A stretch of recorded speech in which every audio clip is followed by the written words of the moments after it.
Hello friends, welcome back to my channel. Today I have an impromptu video.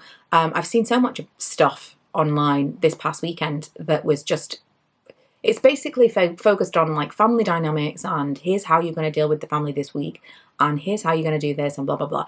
A lot of people have like how to handle having to see relatives that you disagree with, how to handle you know, parents or grandparents or whatever that doesn't agree with your life choices or that you just generally have got like issues with.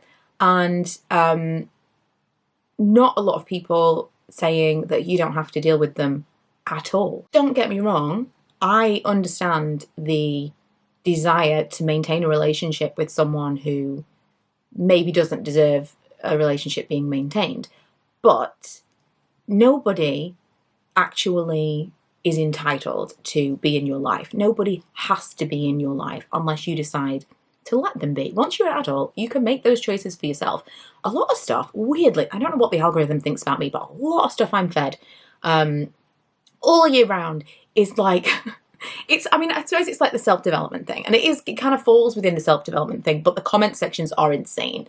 And it's a lot of people saying, like, if your adult children want to hang out with you, you've like won the lottery. Or if your adult children don't want to hang out with you, you've done something wrong. A lot of stuff about that. I suppose that is kind of my phase of life now because one of my children is an adult. But it's just strange because it's not something that I would have necessarily sought out. The comments are, as you can imagine, just flooded with mostly women, occasionally men, but mostly women saying that their daughter-in-law or son-in-law, mostly daughter-in-law, has isolated them from the family and they've never done anything wrong in their entire lives, but they've been kind of like just extricated from the family and never spoken to again, and I never see my grandchildren and yada yada yada. I think these people have probably done something. I think they've probably done something. Whether they acknowledge it or not, that's probably part of the problem. They've done something for these people not to want to have contact with them. And also, just because you've raised children doesn't mean that you're entitled to contact with them when they're adults. If you have a relationship with them that they want to continue as adults, that's fantastic. That's the goal. As a parent, that is what you want. You want your children to want to have a relationship with you when they leave the house, when they like have their own families. You want that, but you're not entitled to it. You're not entitled to a relationship with anyone. Anyone can cut you off. My family is fractured in a million pieces. We have many portions of family that are no contact, some of whom died before we were ever able to make peace, if that was ever going to happen. And so I have kind of been raised with blood is not thicker than water. I know other people who've had similar situations. Like this person pushed a boundary to a point where, no, we're not doing this anymore. We don't have to put up with this. And we're talking years and years, if not decades, before that final straw is broken. But to me, it is not as simple as, oh, but they're your ex. No. That said, I wrote a blog post about this week because I'd seen a clip of Drew Barrymore and she said she didn't blame her. I mean, her book is amazing. If you're interested, she's a bit woo-woo, but I love that. She's had a fascinating life and I love her outlook. Drew Barrymore was talking about her mother and saying that she didn't blame her mother for her upbringing and that she kind of raised herself at the same time. And the comments were wild. I mean, I get it. I understand. People are like, this is not how it's supposed to be. This is like the other side of the coin. This is not how it's supposed to be. You know, you're not supposed to raise yourself. You know, you should blame your mother. Drew has made her peace with what happened in her childhood. And she has chosen the path of least resistance because she wants a relationship with her mother. So you've got, on the one hand, blood is not thicker than water. There is a boundary that you can cross that this is, I'm done.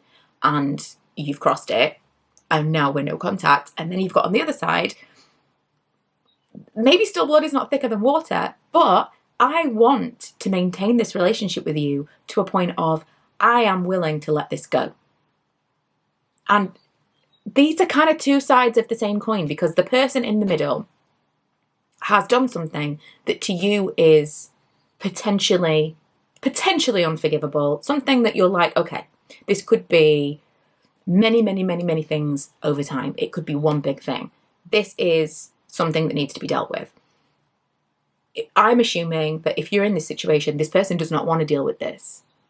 This person is either just completely not acknowledging that this ever happened, thinks that they have no part in it, thinks that they are completely blameless in the situation, or worst of all, is trying to blame you and is trying to tell you that you caused this. Actually, this is your fault.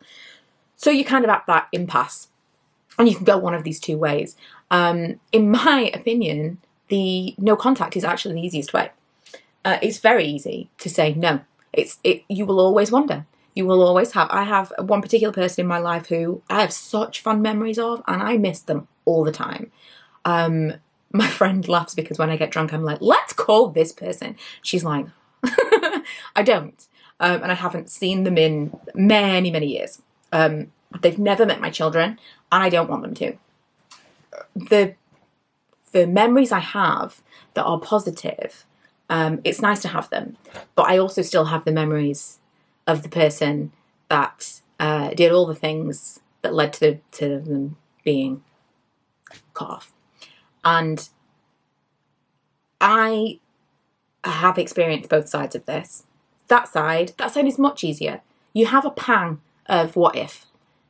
But if you've thought it through, if you've played the tape to the end, you know you've made the right decision. You know that that person is not adding anything to your life.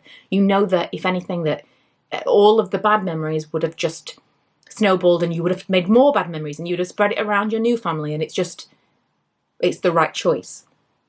But you do always have that niggle of what if? Should I have? And as long as they're alive, there's still chance to maybe I'll contact them. That's there. But day to day, it's not work. Day to day, it's not in your face. The other side is when you know this about the person, you know they're never going to give, you know you're never going to get from them what you want.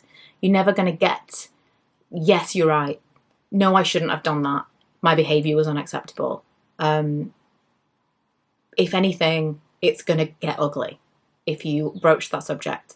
But you still want a relationship with that person. And the only thing that you can do in that situation, because you cannot control their reaction. And, maybe you want to have an argument with that person every time you see them for the rest of your lives. That's not the way I want to do things. And that's not the way Drew wanted to do things. That's kind of her thinking behind.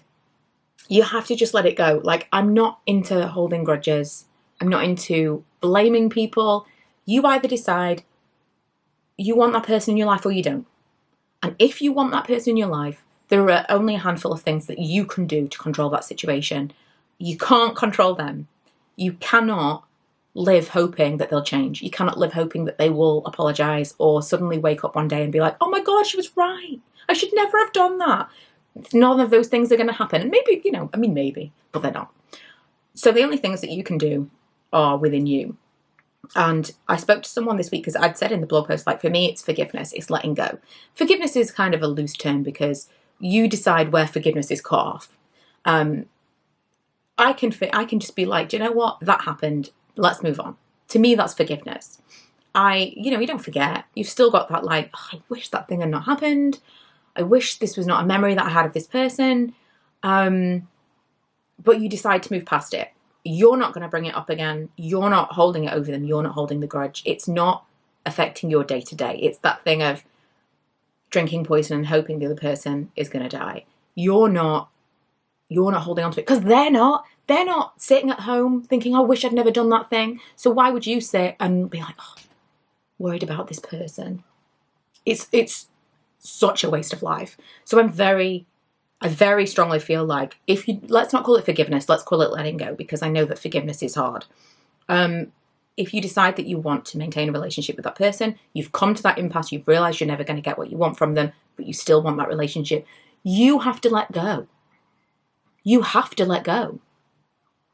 Because what do you think is going to happen? Where do you think this is going to go if you hold on to that, like, but this person's supposed to apologise to me, but this person's done something that is not right. You're never going to get what you want. And you're the one who's decided that you want to keep them in your life. So if you want to keep them in your life, let it go. And I get that that might feel like, but it's not right for me to have to, it's not right for you to have to let it go, but you're making a choice to keep them around. You could cut them off. You could be like, do you know what? I'm done with this. I don't need this in my life. You're not adding anything to my life. You are only giving me stress and worry, and I never stop thinking about this thing. And honestly, if you get to that point where you can't let it go, you need to kind of consider this path, or at very least like minimal contact, because I've been there as well, and it's like a keeps you up at night situation. Like, how am I going to deal with?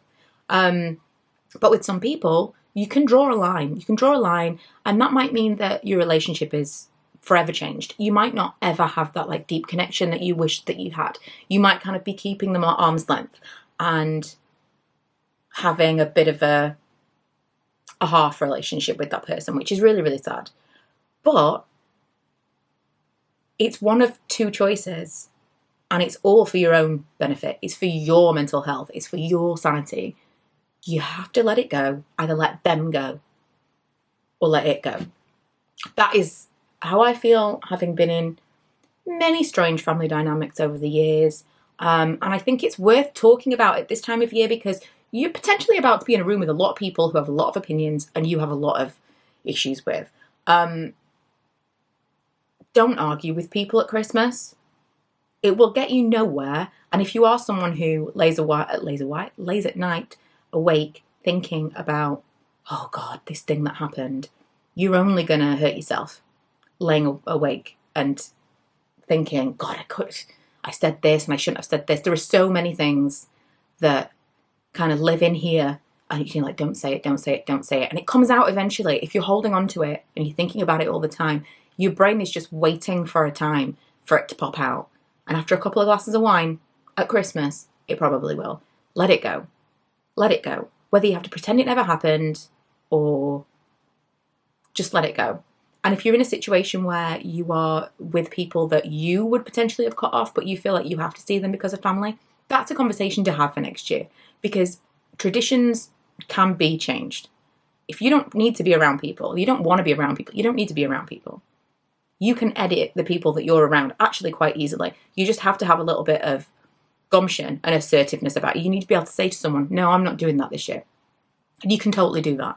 I mean, I talk about it in a much less important way about presents. I don't do gift giving with very many people. I do birthdays, but not at Christmas. I think it's insane. People spend so much money, they get themselves into such dire financial situations because it's so many presents to buy.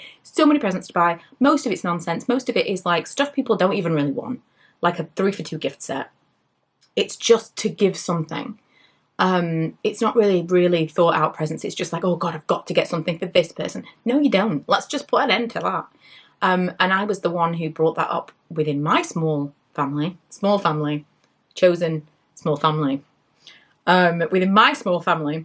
And we just don't exchange gifts like as en masse with the kids, but not with everyone else. And you can be the person. You can be the person who changes the situation. You're probably not the only person. If there's someone that you wish wasn't there, probably not the only person. Maybe do like 2 Christmases. Maybe do like split things out a little bit. There are other ways for you to not have certain times that are supposed to be really lovely be marred with anxiety and dread because you have to see people and you have to be in situations that you don't want to be in. Especially if you've got kids. You don't even need to put your kids in that situation. You don't want your kids to see you in that kind of anxious state, and you don't want them to potentially like just take it on from you. It's not necessary. Draw the line, let them go or let it go. Have a fantastic Christmas. Don't put so much pressure on the few days. It's literally just a few days, and then a few days later nobody cares anymore. You take down your tree and it's January. It's not that big of a deal. But don't have the argument that your brain is gearing up for. And next year, think about who you really want to let in to your life at times that are supposed to be special.